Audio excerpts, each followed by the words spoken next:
Buongiorno, buddy. Buddy. So, Italian teams are struggling in Champions League and... Oh, really? Oh, so it's just us? Okay. No. Thank you, Emerson. So, before we start, I want to talk a little bit about the referee. And by that, I mean that I don't want to talk about the referee because we have to look beyond that. We have to win in spite of the referee. In Italy, we say that the referee is the alibi of losers, and we're not losers. While obviously he kind of compromised the game a little bit, we had our chances, and if we didn't concede more goals, we owe that to Magic Mike Maignan. Anyway, I will just say a word about the referee. And here we observe the ancient and time-honored tradition of the Italian football man in the wild, expressing his deeply felt emotions with a level of elegance only matched by his love for espresso. Note the graceful hand gestures reminiscent of a conductor leading a symphony of passionate opinions, a sight to behold. That said, let's go with our ratings for the match. So, if this match was a movie, I think it would be The Edge of Tomorrow. You know, that movie with Tom Cruise in which he keeps going back in time and he tries a little bit more and then he dies again and then he goes back in time and that kind of stuff. But we didn't score a goal. So, let's go with the ratings. Fonseca. I think a 5.5 for Fonsequinho. I will tell you why. Fonseca chose to play this match more defensively.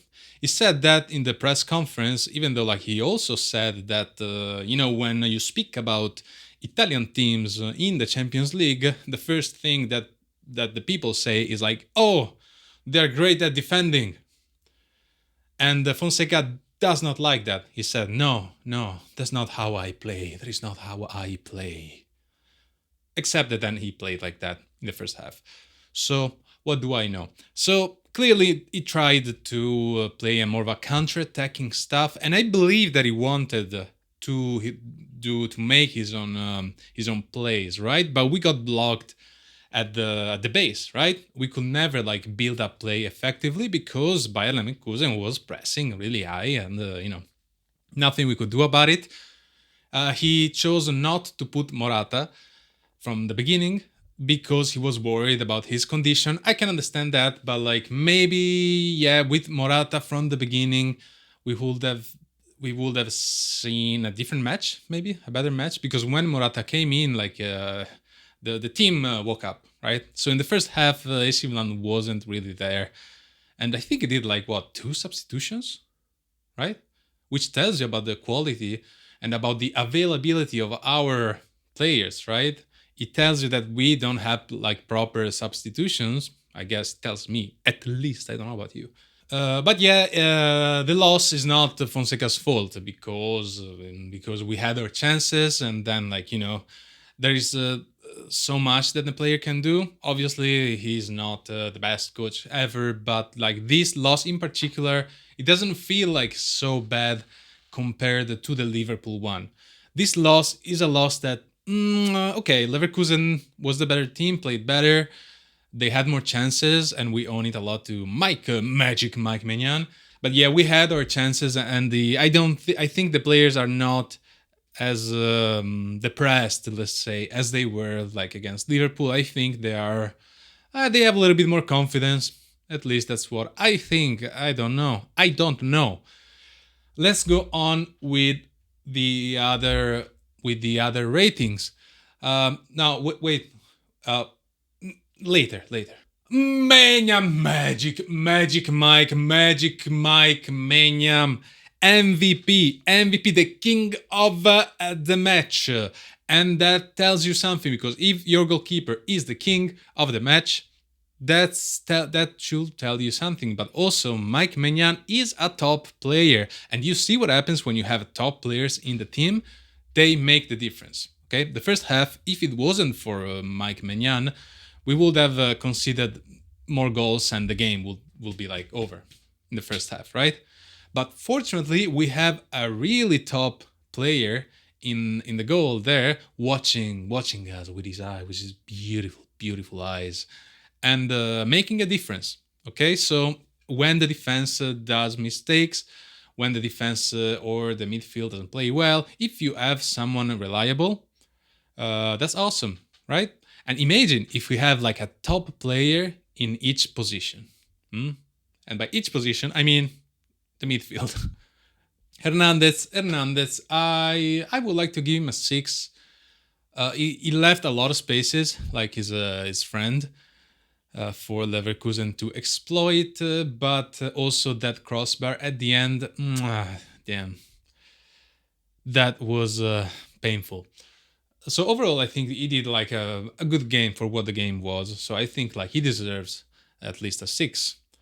Gabbia, our Matthew the Cage. Matthew the Cage again is one of the most this is one of the best players recently, and I will give him a 6 to him too.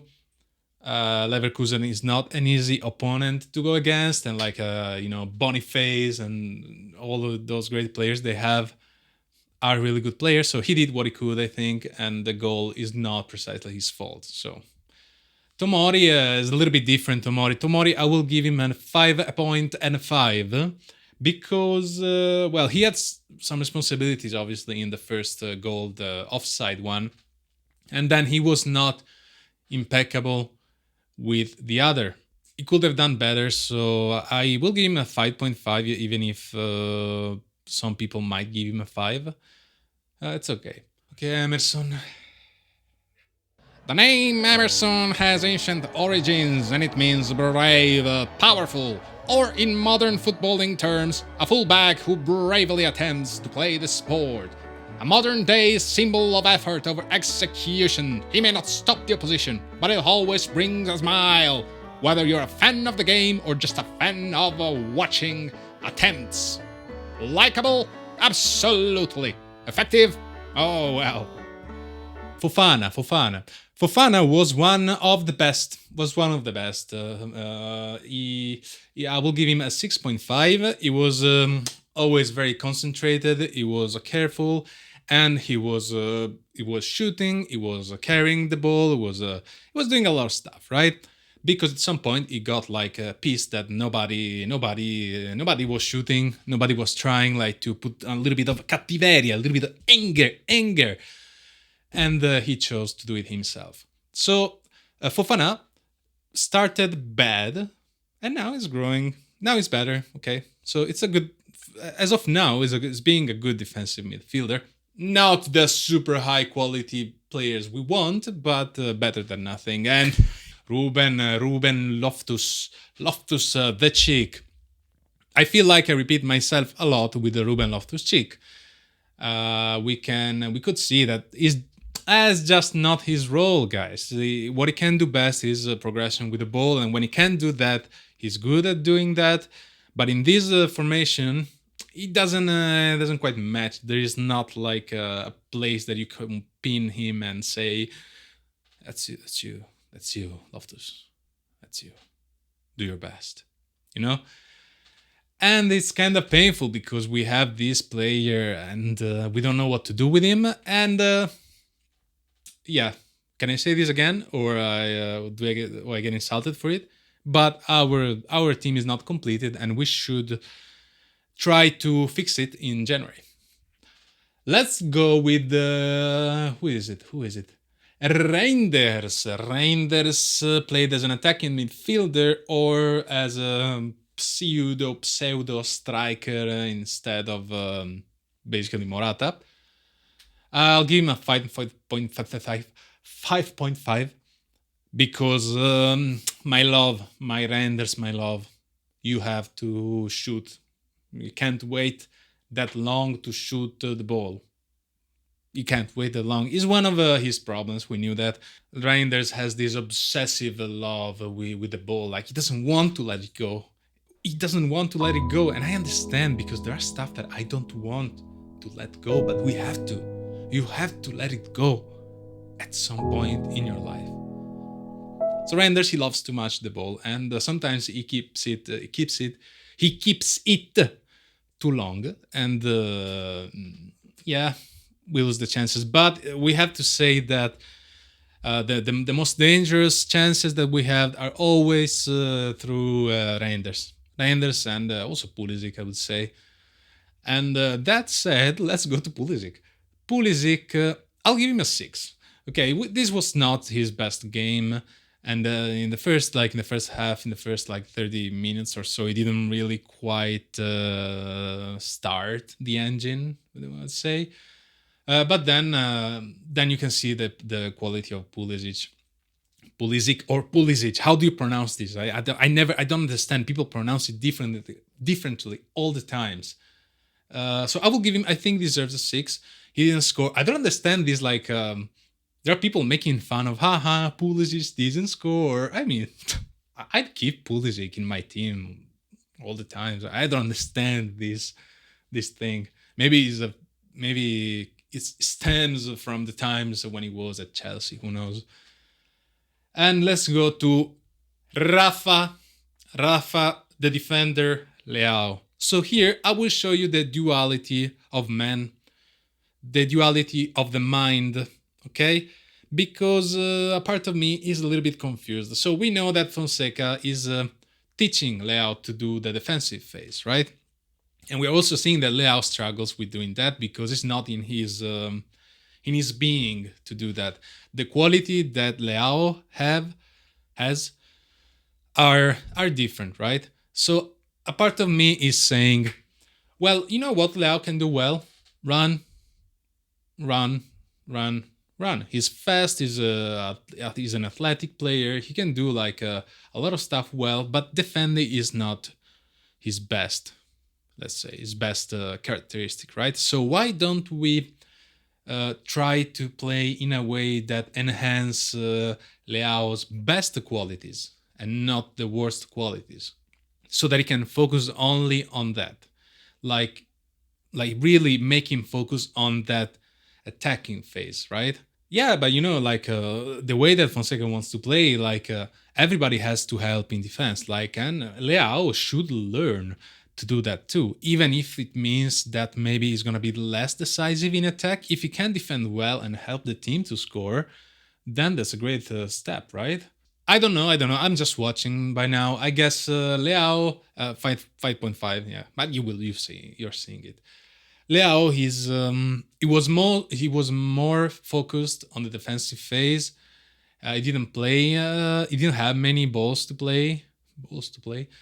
To be honest with you, but yeah, I think his performance is worth a 5.5 because also he's Leao, so we always expect more from Leao, right? So he was clearly more focused on where to be on the tactically speaking, or where to be on the pitch, what he was doing. But as usual, he needs to work on his finalizing. Let's see how it goes. As you see, my mind is a mess, okay? Let's go with Abraham. I'll